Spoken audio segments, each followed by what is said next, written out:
Hi, welcome back. Are you a ship person or a destination person?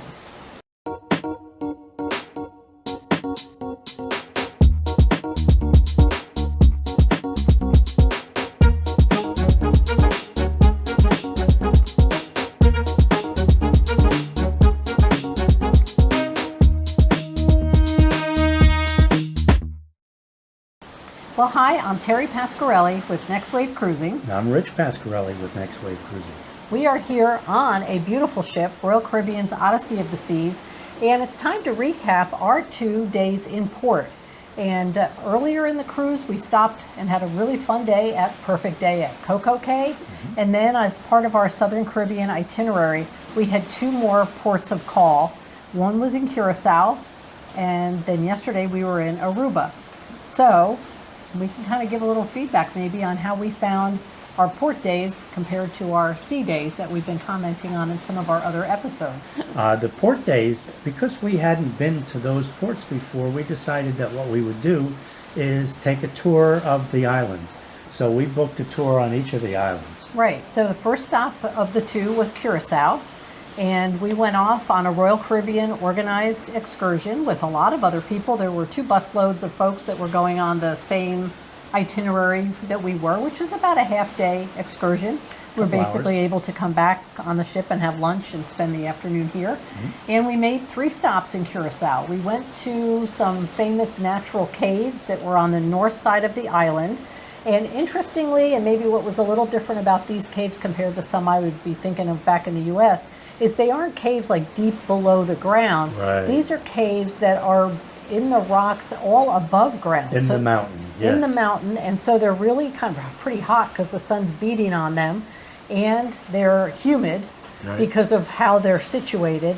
And they have just different characteristics and different little wildlife living in them and things like that. Yep. So we climbed a bunch of stairs, but it was really very manageable and got to go up to go into the caves. So the caves were interesting. They think some indigenous peoples and Indians who had come here many, many years ago from South America may have found themselves living in the caves, you know, when they wanted to get away from whoever else was settling. Shelters, Yeah, so you could see dark ceilings where people had had fire inside some of the front rooms of the cave and probably had created soot and all kinds of stuff up on the cave ceilings. And we saw little fruit bats that were all over the place and saw where the water was sort of accumulating, and stalactites and stalagmites, the up and down pillars that form, and all that kind of thing. It was kind of fun, and it wasn't a strenuous thing. So if you're thinking about, you know, can I get up in there?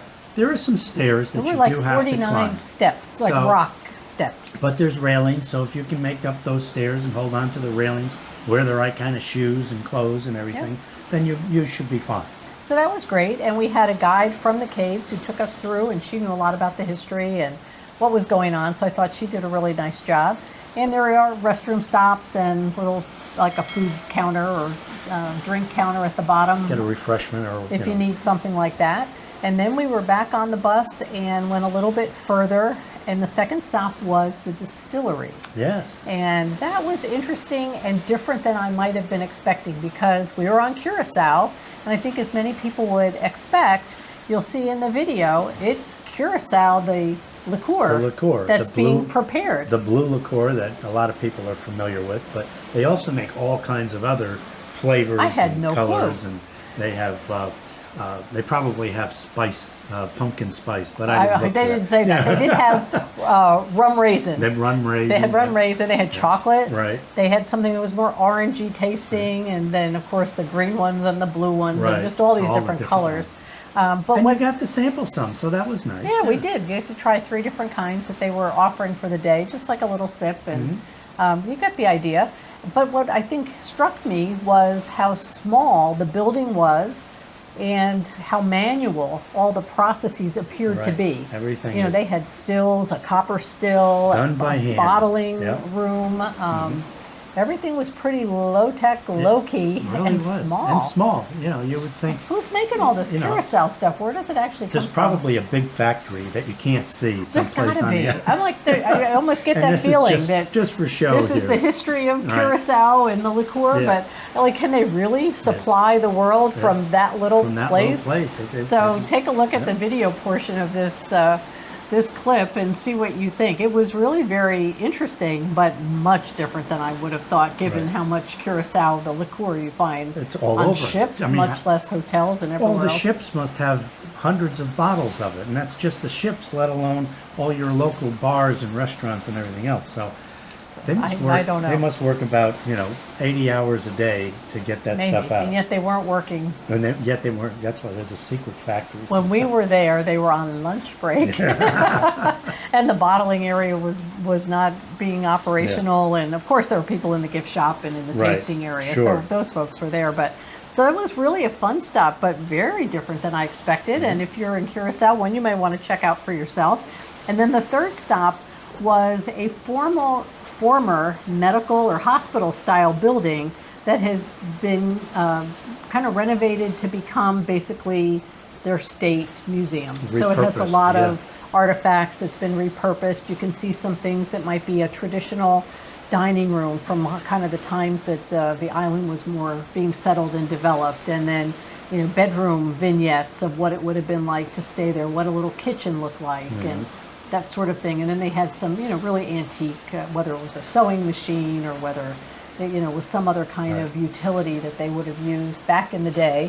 And you see all the wooden windows open, not really screened or Right, anything, right. so you really get an idea what the buildings were like and how much the building was ringed by some kind of an open covered breezeway or walkway. Sure. And a lot of opportunity for breeze to just sort of blow through a building and probably keep fresh air circulating. Right. So that was a little stop that we made, and it was probably just enough to give us a sense of Curacao. And then Mary was the lady who was our tour guide on the bus, and she filled in a lot of conversation about the island and its the history and the economy. languages and all of that. So. Yeah, we saw school children with their uniforms on, and she talked a lot about the school system and, Right. and how that went for what age group. So we learned a lot about Curacao.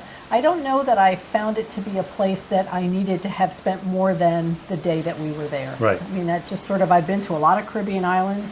To me, it reminded me of a lot of other islands that you might be visiting, and it has more of a Dutch spin on the history. So the history is kind of interesting just to understand, who brought what resources to bear. But that was just kind of, the day in a nutshell. And then we were back on the ship, and show from the clips, just enjoying being on the ship for the afternoon and having another, dinner on board that was delightful and too much food. Right. Well, that's the nice thing about sampling these islands from a cruise ship, and because you get to sample them, you can go and see which islands are great and which ones you want to go back to, maybe for a full vacation, and then when you're done touring the island or experiencing it, you get back onto the ship, and it's Things are pretty cool. you know where you're going, so it's great. Right. So I know we'll show some clips from our Giovanni's dinner. We did go to Specialty Restaurant at the end of the Curacao day, and that was neat. And then yesterday was our day in Aruba. Right. And I'd say, I guess if I had a vote, I vote for Aruba being the one that I could see myself being, maybe more tempted to come back and spend more time. That's a beautiful island, Really, and really there nice. again we did a tour because we hadn't been there before. Right. So we took a tour of the island, and It's that been about was, a half day, Yeah. so we had plenty of time to relax and be on our own and back on the ship, but we got a pretty good idea what was going on Aruba. There's beautiful beaches in Aruba, gosh. and they have all a lot of modern hotels and resorts that you Timeshares. could go to. So it was a very nice place. Absolutely. Now there, our first stop was the natural bridge, some of which is intact over like kind of the waterways, the ocean beating on it from underneath, and part of which collapsed, I guess, a number of years ago.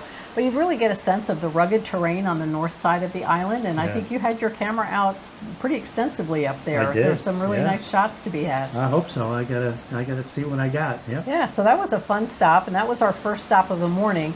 And our driver slash tour guide seemed to be always a step ahead of the crowd. He was fantastic. That was another Royal Caribbean organized excursion. He was out of the parking lot as soon as we were all on the bus, and we beat the crowd to every stop we made, which was great. We're leaving, and the other 4 buses all are of them coming. come up. So it was really good. We had better photo ops and more space. Now, the second place that he took us was I don't know what it was called, but it was like a big rock formation. And someone had built stairs up and through these rocks. And when you get up to the top, it was awfully windy, which these islands are, with a minimal railing. But boy, could you see in every direction, all the way back to the ship. All the way back to the ship, you can see, and like you said, you can probably see almost the entire island from up there.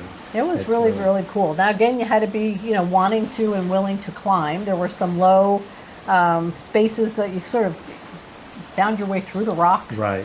And got up there. That was not simple, but it wasn't really.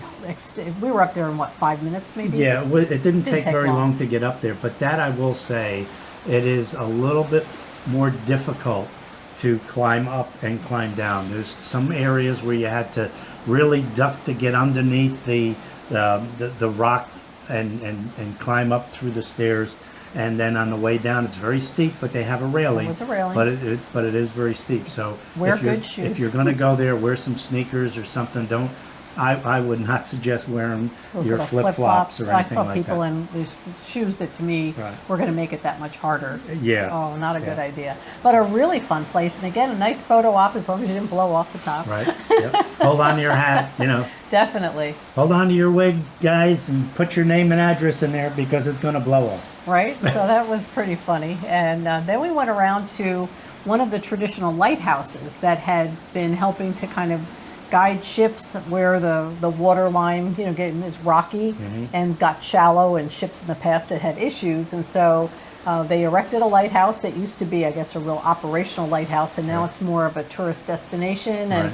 But it's also sort of on a little point of land that, again, had views to the most beautiful two-toned water, the light blue and the dark blue, where there was both sand and then coral underneath the water. Some great photo opportunities. A lot of catamarans out there. A lot of catamarans, and there's no climbing required because the bus is able to get all the way up there, and you just walk around up there. It's very large, and it's not hard to navigate whatsoever. Yeah, so accessibility is important. That's something to definitely go see, because you get some really good views of the land. And apparently there was a house that was right adjacent to the lighthouse that now was an Italian restaurant. So we saw the Italian restaurant built into the little stone building. And I think the biggest thing was it looked like there were a lot of folks out on boat-based excursions.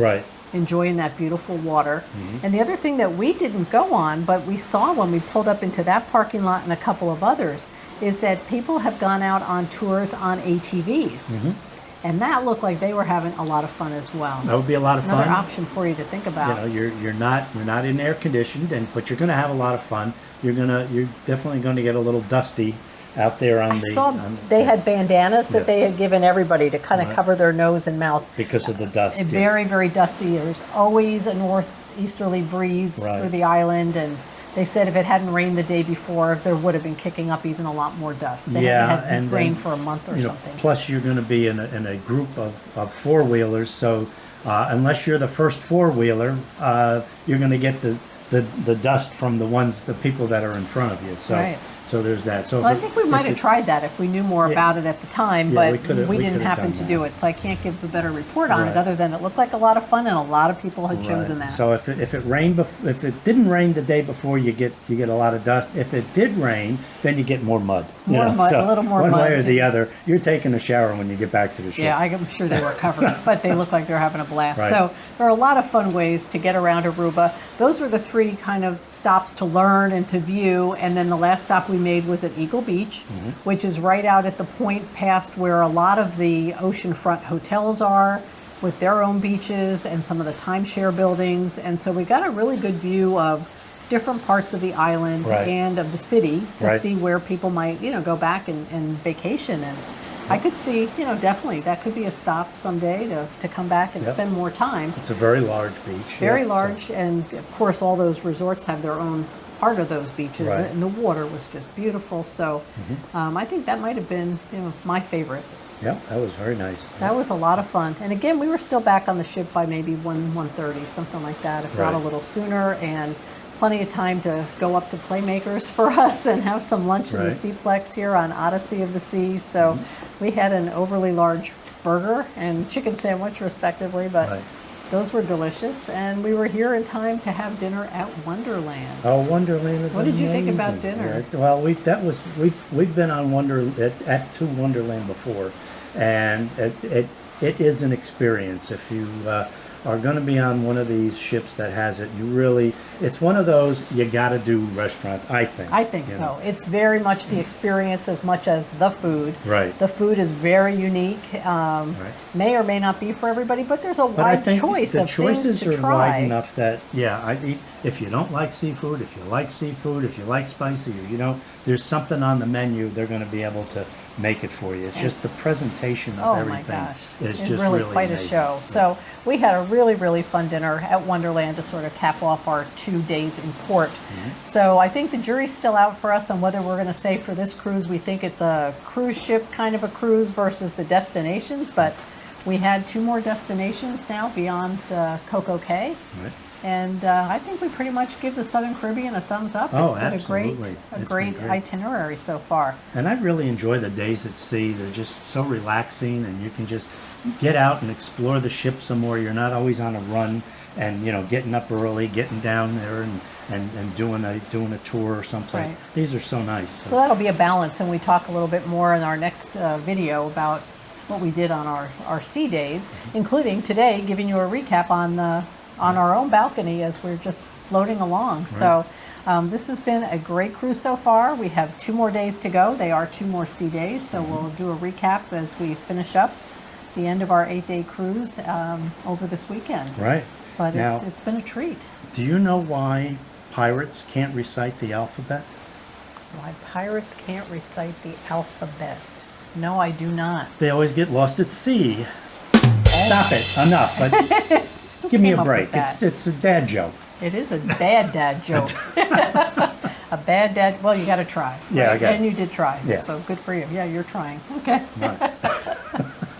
Well, if that doesn't cap things off, if you're ready to get back on a cruise ship, Royal Caribbean, beautiful ship like this, the Odyssey of the Seas, or any of the other Royal Caribbean ships, or the cruise line of your choosing, don't forget to reach out. Give me a call, Terry Pasquarelli with Next Wave Cruising. You can reach me at 239-300-6047 or Terry at nextwavecruising.com. And we're here to assist next vacation so that you can take advantage of just this wonderful opportunity of being back on a cruise ship here late in 2021 and heading into 2022. There's a lot of good cruising to be done, and we hope that you can be part of it. Have a great rest of the day. We'll be back after our 2 sea days to kind of give a recap as we wind up this cruise, but we'll say thumbs up, and so far so good. And if you found value in this video, please do give this video a thumbs up. And if you haven't already, please consider subscribing and turning on notifications, and you'll hear more about our adventures here on Odyssey of the Sea and everywhere that our next cruise itineraries will take us. And we'll be out a few more times before the year's out, so stay tuned. Have a great day, everybody. See you Bye next now. time. Bye.